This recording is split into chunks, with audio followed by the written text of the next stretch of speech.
to another episode of Any Last Words. I'm your host, Joe, and today I'm going to be taking you on a little bit of a ghost adventure, if you will, to the house dubbed Demon House of Indiana, or Portal to Hell.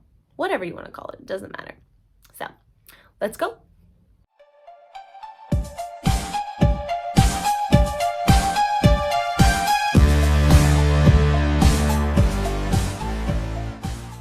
From November 11th to sometime in 2012, Latoya Ammons, her 3 children, 2 boys ages 7 and 9, and a girl aged 12, along with Ammons' mother, Rosa Campbell, moved into 3860 Carolina Street in Gary, Indiana, where not too long after moving in, they started to experience terrifying paranormal activity and demonic possession. In the time spent in the home, they accumulated over 1,000 pieces of recorded documents from police officers, CPS workers, as well as priests. Shortly after moving into the home, the front porch would become infested with black flies, even after continuously eradicating them several times in the cold of December. Sounds of footsteps could be heard as well as creaking, even though no one was in the home, as well as a shadowy figure of a man pacing back and forth in the living room. The youngest would have conversations with an unseen presence while sitting in a closet in the home. His eyes would roll back into his head, and in a growling voice would say things like, "It's time to die, and I will kill you." The middle son would describe what being killed felt like, and in another incident, he had been thrown across the room. On occasion, the children's eyes would bulge. They'd speak in deep, demonic voices and attack each other or other family members. The children's grandmother reported that on March 10th, 2012, around 2 a.m., she woke to screaming and found her 12-year-old granddaughter levitating above the bed, as well as on another occasion, Campbell being choked out by an unseen force. In April of 2012, Latoya sought out help from a family physician, Jeffrey Aniniku, who noted that the behavior was delusional and contacted the police. After arriving, the police had taken the children to the hospital, saying the youngest was screaming and thrashing. Sounds like someone needs a nap. The Department of Child Services investigated regarding the welfare of the children, and worker Valerie Washington interviewed the family at the hospital. Washington reported that she'd witnessed the youngest child walk up the wall, flip over his grandmother's head, and then just stood there. A registered nurse reported that he was in the room at the time of the incident and told police officers that he witnessed the child glide backwards, up the wall, and the ceiling. Maybe they're just passing out really good drugs that day. In late spring of 2012, Amos called Reverend Michael McNaught to come in and perform 3 exorcisms in the home, 2 in English and 1 in Latin. The Reverend said the house was the portal to demons, and a clairvoyant had also stated that the home was occupied by over 200 entities. Talk about a crowded house.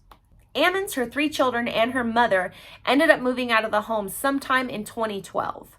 Then, in 2014, Ghost Adventures host Zack Bagans ended up buying the home for $35,000 and then began filming his documentary, The Demon House.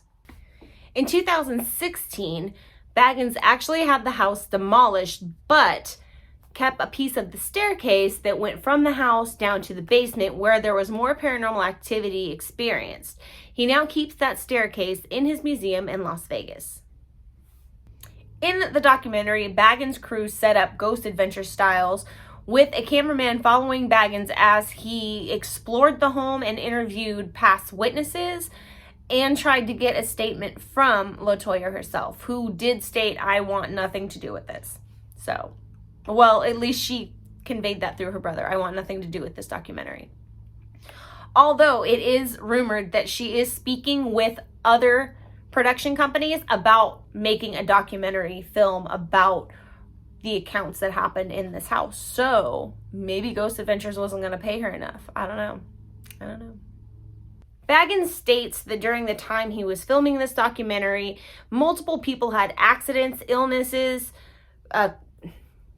supposed possessions, and it was very difficult to make this documentary, and it took a long time for it to come out because he felt that whatever entities were there had followed him along and followed people who were a part of the crew.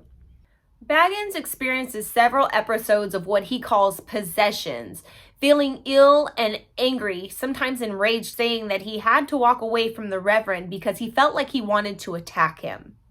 The documentary got many mixed reviews, getting a 5.5 out of 10, as well as lots of speculation as to whether or not these accounts are real or if they're just over-exaggerated witness accounts and media. Now, I followed a lot of this case when it was coming out, and I kind of refreshed myself last week on some of it. I don't know how I really feel about it. I did end up watching the documentary Demon House that Zack Bagans put out. And honestly, I kind of turned it off about 47 minutes in. I think it's an hour and a half long. But it really felt scripted. It really felt over-exaggerated for sure. I can understand why people said what they said. I read some other accounts that the lady was just really behind on her house note and she started making excuses that her child was possessed by demons. I mean, I guess that would be like the adult version of my dog ate my homework, so that's why I couldn't turn it in. My children are possessed, that's why I can't pay my house note. I don't know. It's kind of weird. I don't know. I feel very conflicted because you do have witnesses from child care services. You have a registered nurse at the hospital that supposedly witnesses as well. A reverend. You have a lot of people that are involved with this. Police officers.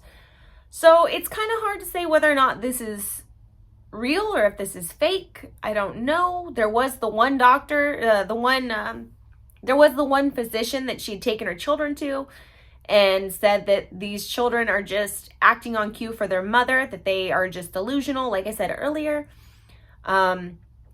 It's just very, very hard. It's very, very hard to figure out if I believe this story or not. Although it did, like I said, make national attention and made national news.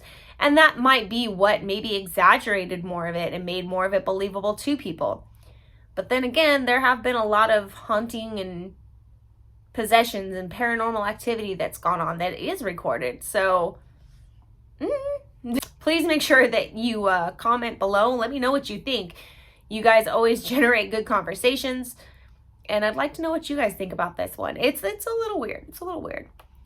Slash that subscribe button and poke the like button so you never miss another episode of Any Last Words. Again, I'm your host, Joe. This is Any Last Words. Thank you guys for watching. I really appreciate it. And I hope you have nightmares about me.